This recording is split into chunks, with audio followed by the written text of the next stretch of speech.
I figure that since I'm currently doing semi-daily videos thanks to this new format, I might as well try to chip away a little bit at some of my thrift store hoard that's been building up for a while of dolls that I just haven't got around to reviewing yet. So today is going to be kind of random. So the first doll that I'm going to be reviewing today is this Barbie Fashionistas Swappin' Styles doll that I got, I think, at McKay's. I think I got her at McKay's, and I do not believe that this is the right price tag. I paid about like $7 for her, I think, a couple months ago, and she is literally from 2010. Yeah, she is right on the decade. And I got her because I really liked this dress that she came in. And I also thought it would be a good opportunity to talk about the Swap and Styles line that Mattel had back then. So the idea of this collection was that the Swap and Styles were Barbie fashionistas where you could pop the heads off and pop a new head on with a new hairstyle as long as they had the same skin tone. And of course, I think that this was sort of in response to Mattel seeing a lot of the people rebodying dolls, and this is kind of an easy way to do that. But unfortunately, because you're meant to like share heads, that meant that there was only a certain number of skin tones that these girls came in, unfortunately. So this is the Generation Girl version, and of course, like you see on the back, it had the base doll that you could buy and then a separate head. Like they sold just separate heads in the store that you could buy and pop on this body, and of course the fashion pack. So you can make a whole new doll out of this one Barbie Fashionistas. And that's a cool idea in theory, but like I said, I mean, they were really limited on how many skin tones they came in. And that on top of the fact that there was like a real colorism issue in the 2010s and 2000s where like the darkest doll that Mattel would put out would almost always be the Afro skin tone. And you know, the Afro skin tone, she really isn't that dark, and most of those dolls that came out around then could pass as Hispanic because they had straight hair most of the times. Because back then, admittedly, Mattel wasn't doing a whole lot of like Afrocentric hair, so unfortunately, this was not a great time for diversity. But it was a great time for fashion, like fashion quality on Barbie. And I mean, that's really why I got her, is just because of the dress that she comes in. That's the main reason. So here is my Barbie Fashionistas Swappin' Styles Sweetie doll straight out of her packaging. I forgot to mention, but they did have different themes in these Swappin' Styles lines. So this was from the Sweetie theme. I think they also had like sporty and artsy, and they're kind of, as the name suggests, the Sweetie dolls were all sort of like candy colors and pastels. As you can see, she has this sort of like sugar plum colored dress with this beautiful purple glitter on it. And first I'll talk about the outfit, and after that I'll show you sort of how these dolls worked. So just starting with the dress, she comes with this very beautiful pink, silver, and purple dress. Unfortunately, that pattern does not continue to the back. The top part of it is silver, a very pretty silver material, and it also has some white lace sewn to the top that connects around her neck. And there is also a pink ribbon that also goes around her neck. And it looks really, really cute. This top part velcros also at the back. And I think it's a really cute dress. The only thing I would really change about it would be if I could give it some shape, like just a little bit more shape. I'm just not in love with how it like puffs out at the bottom. It almost makes her look like she's pregnant from the side, but who knows? I might end up giving this dress to my pregnant Midge doll. And the dress is paired with this pearlescent white purse. Very cute. We've seen Mattel use this again, like it's had its fair share of modern uses, though usually whenever they use it nowadays, they don't bother painting the pink bow on the front. She is wearing some silver earrings that are very adorable. They have a little bow on them. They are metallic, and I don't believe, yeah, they're not removable, unfortunately. But I will find a way to remove them so I can use them for another doll. They would probably look really cute on a holiday doll, I think. They look like Christmas present bows. And speaking of bows on top of her head, she has sewn on this adorable lavender bow sewn to the top of her head. And her shoes are also lavender to match the dress, some strappy heels. Those are really cute. I will definitely get some use out of those. And just a purple bracelet. I don't think you'll really be able to make out the detail, but it just has a little butterfly on it.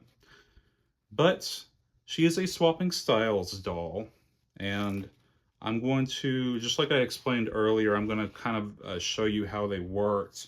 So the dolls had a little button on the back of their body, and if you press that button, their head pops off. I mean, it's kind of cool, but also kind of weird at the same time. I wonder if, like, in the Barbie movie, like, if there are some of these sew-in style dolls in Barbie world, and some of the other Barbies, like, prank them by pressing their button on their back and making their head fly off. That would be funny to see in the sequel. But I like the idea of it. I just kind of wish that the dolls had more diversity and originality as far as, like, the base doll went. Because as nice as the clothing was in the 2010s, the diversity wasn't there.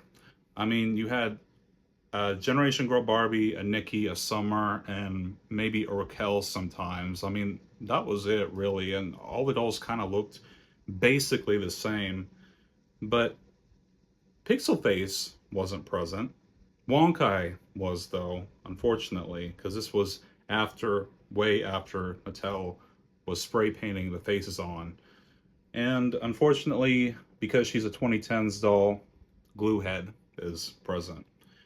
Otherwise, her hair is really good quality. It's saran. But because she's so basic, she would have been a fashion pack regardless. But I know that back then, this was before Made to Move, and a lot of people were also just popping their heads off the traditional way and using them as body donors as well, because when you put the clothing on them, you don't really see the seam, and they do have pretty good articulation. I mean, they got articulation in the shoulder, elbow, wrist, the hip, and the knee, you know, all the articulation that you'd really want, and the neck, of course. So they're not bad body donors. Now, the next doll that I will be looking at today is this Middle Eastern Hamala. I think it's called Jamala or Hamala doll that I got at McKay's last week for only $10, which I thought was a really, really good deal for her. And from the research that I did, this doll was a competitor to Vola, I believe. This is, of course, a Muslim equivalent to Barbie, and she is made by Simba, who also makes Steffi Love. And I thought the face sculpt looked familiar. Yeah, this is Cindy's face, but of course this is a new character in her universe, I assume. And I asked my roommate, because both of my roommates are from South Asia. One of them is from India, and he practices Hinduism, but the other one is from Bangladesh, and he is Muslim. And he told me that this outfit that she wears is called an abaya. I believe that's how you pronounce that. And I got her because I thought her outfit was really cool, and I'm always looking to add more diversity to my Barbie collection. I probably won't keep the doll, unfortunately, because she just kind of looks like a knockoff Barbie. I mean, she's cute, but I have other Barbies that I think I might want to give her outfit to. So the back of her box has a little paragraph about her. It says, Hamala is beautiful. She is one of your new friends from all around the world. Meet her and her friends in Arabia, Egypt, or India, and collect their traditional fashion designs and accessories, because Hamala is beautiful. And then it also has that paragraph in her native language, and also shows a couple of the other dolls on the back that were also available. I think this guy, so he's like Hamil and Sunayana.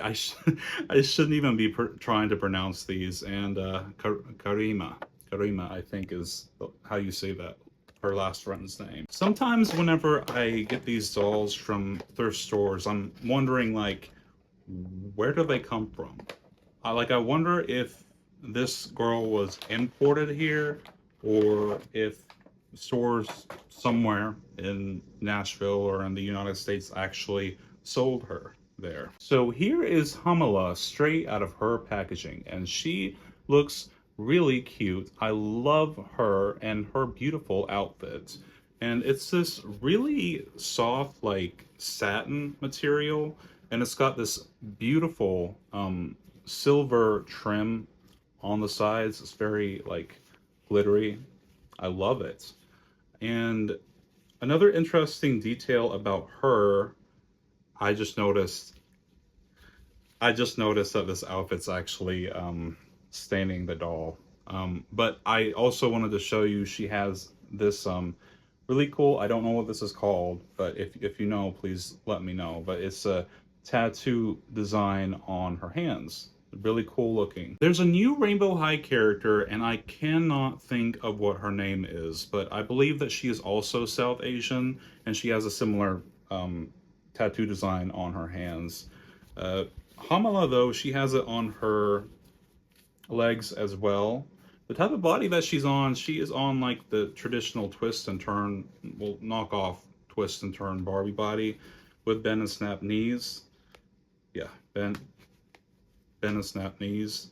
And she also comes with some really cute black heels. I think those are really cute. But yeah, I mostly got her for the outfit, so I'll have to decide which Barbie I would like to have in my collection be my Muslim representation. Now back to Barbie. I honestly cannot remember when I picked this girl up, but I also have to look at today this Avon Teresa doll that I got at McKay's also. She was only $7 there though, which is insane for this doll. This beautiful Teresa doll that I got from there. You can see that there was also in this collection, which I assume was exclusive to Avon. It came with a Teresa variant and also a Mackie variant and a Nichelle, a Shawnee Nichelle variant. She was probably called Christy though. And this was, I think, like a adult collector. Like, I'm not sure if it was seen as an adult collectible back then, or if this was just like a normal Barbie that people would buy for anybody. I honestly don't know a whole lot about this collection, but the box is saying that it came out in 1998. So it came out whenever I was like 2 years old. But I got her because I mean, she's Teresa. I thought she had a very, very beautiful face.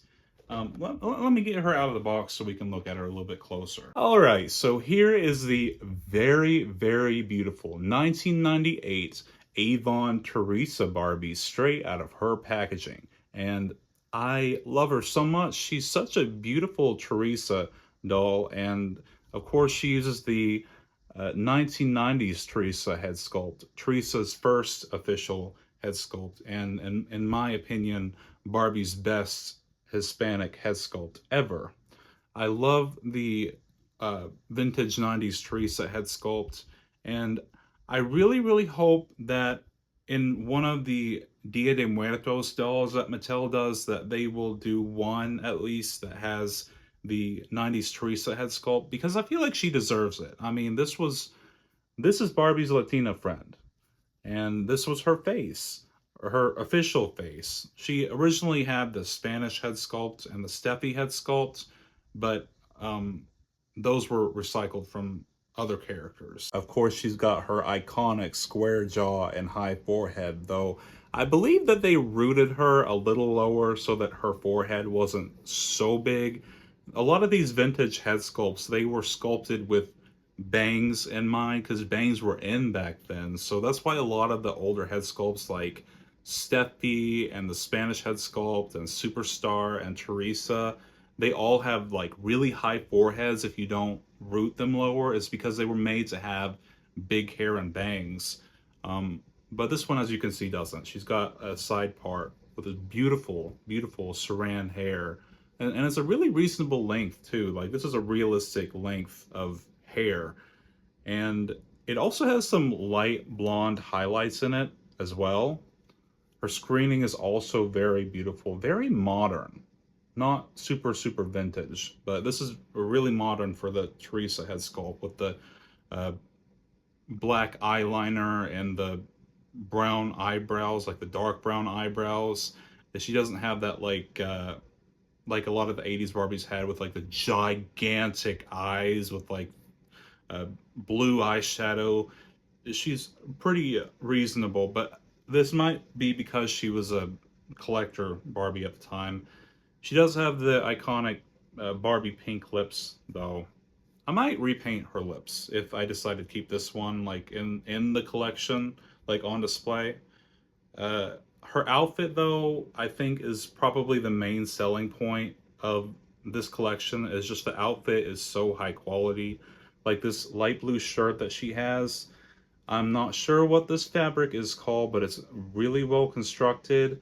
It looks beautiful. It's super high quality. It's got these black cuffs, this black trim across the front, these actual real plastic buttons, and it also comes apart with metallic snaps. And it has some sewn on pockets. They're not functioning, but I don't really care about that because what are you going to put in them? But they are like actual piece of um, like threading that is sewn over the top. And she's got a black collar too on the shirt that's really, really beautiful. She is also wearing a really thick pencil skirt. It's this really nice thick fabric and some black fishnets underneath. As far as jewelry, she doesn't come with a whole lot of jewelry, but she does have this silver wedding ring. It was implied that all Barbie dolls were kind of married back then for some reason. And you know what? I think that's part of the reason why I always saw Barbie as like in her 30s, because I like she was always married. Like that's something you don't do in your teenage. Well, I guess some people do get married in their teenage years nowadays, but back then it was a little weird, right? And also she has some metallic silver stud earrings to match the wedding ring. And she does come with shoes, but unfortunately the shoes just fall off of her. Her shoes are very beautiful. They are these black pumps.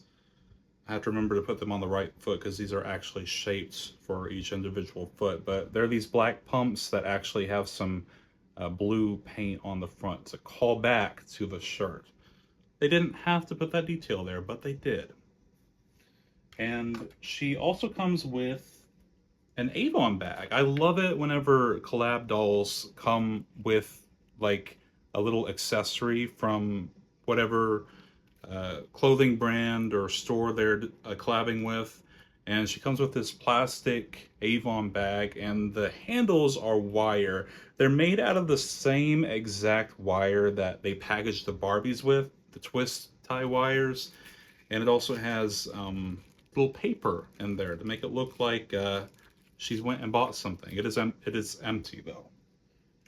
One other detail about her that I wanted to say is that the stands are really weird. I've never seen Barbie collector stands like this, like squared off like this. It's a saddle stand, but the base of it, the black base is like, it's like a column. It's like squared off like a column, and it's got these rubber like casters on the bottom, or like to grip it from like sliding off of the table, I guess. Really, really, really nice. A lot nicer than the collector doll stands come with nowadays. I plan on making like an ultimate Teresa doll eventually. It won't be her though.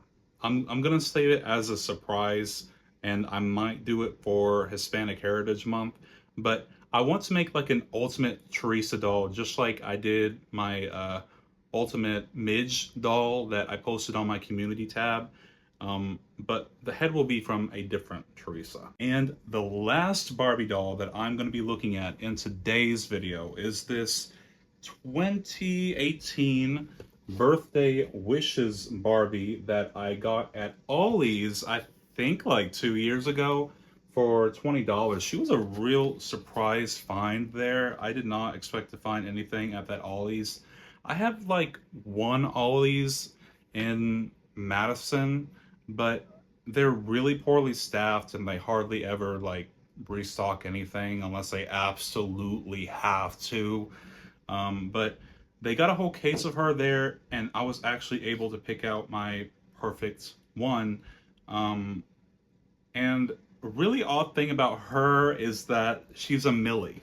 And you know, I don't get Millies often, because they kind of all look the same. They recycle the same screenings for all of them, but I really liked the look of this one and the hair, like the eye screening, the lipstick color, everything about her I really, really liked.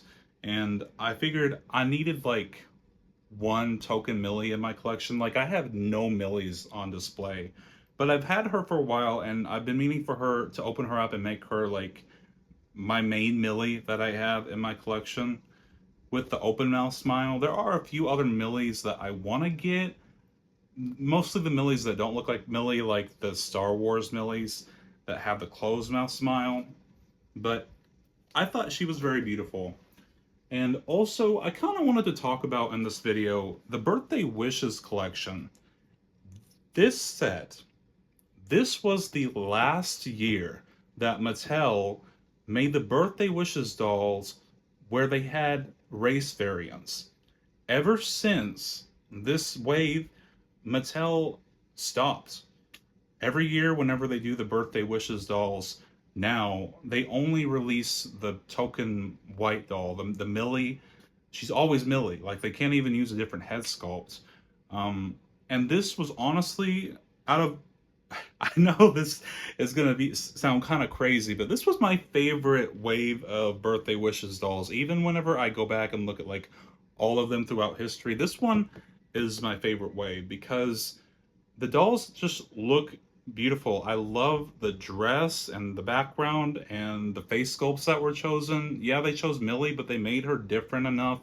They also had a Christy variant, which I actually got back then. I got the Christy doll back then, and she's one of my favorite Barbie dolls in my collection, and I plan on making that my main, like my ultimate Christy. I'm going to use the Birthday Wishes Christy for her. She's got this beautiful black afro. And they also used June, but back then I was so terrified to order her online because I was seeing a lot of people getting her with wonk eye, so I never ended up ordering the June, and now I'm really kicking myself now because June actually ended up being the rarest doll from this particular wave. And June was like the tan version, so I get like the racially ambiguous brown version, so, or Latina, I guess. And I really want to add that one to my collection one day. So eventually I'll have all three of these dolls. But here is the Millie. It's just sad that and I don't know why. I mean, I guess it must have been too costly for them to make different variants of this doll. But, you know, Mattel's a multi-billion-dollar company. Why? Like, corporate greed, it must be. Because I honestly preferred a lot of the other variants than just the basic white doll. Like I said, I got Christy. I didn't get Millie back then. I got Christy because it was so cool to have a doll with a Christy head sculpt. This wave was designed by Carlisle Nuera, so You know, Carlisle designs that you'll get some interesting head sculpts. And like I even told him back then, whenever she came out, I was like, thank you so much for bringing Christy back. Um, but I just wish that they would bring back the different variants, the different skin tone, hair texture, like the different race and ethnicity variants of the birthday wishes Barbies, just like they do with the holiday Barbies. Why can't they? I swear, after this wave, the birthday wishes Barbies have just been on a continuous downwards slope. Like, they just really have not recovered. And this was, you can't even blame it on like COVID or anything, because this was before we even knew that was going to happen. So anyways, so here is the gorgeous 2018 Birthday Wishes Millie doll, straight out of her packaging.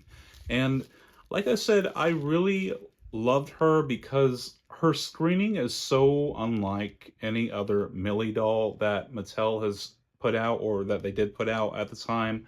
I love her like grayish blue eyes, and it's not pixelated at all. Her grayish blue eyes are very, very beautiful and unique. I loved her thick, dark brown eyebrows as well. And her lipstick color is also really, really beautiful. It's like a just a natural lipstick color, but you know, natural makeup colors were really in the latter half of the 2010s. And also her hair color. She comes with this like dirty blonde, or like almost strawberry blonde hair color, not like the yellowish blonde that Millie comes with a lot of the time. I just thought she just looks so beautiful for Millie. Unfortunately, she's got some box hair. I tried to save the curls, but you know, from the back it just does not look good. So if I really want to freshen her up, I'll need to actually restyle her hair. Her bangs are so perfect though. I love her bangs and how they have this little twist on the sides. It's really, really cool.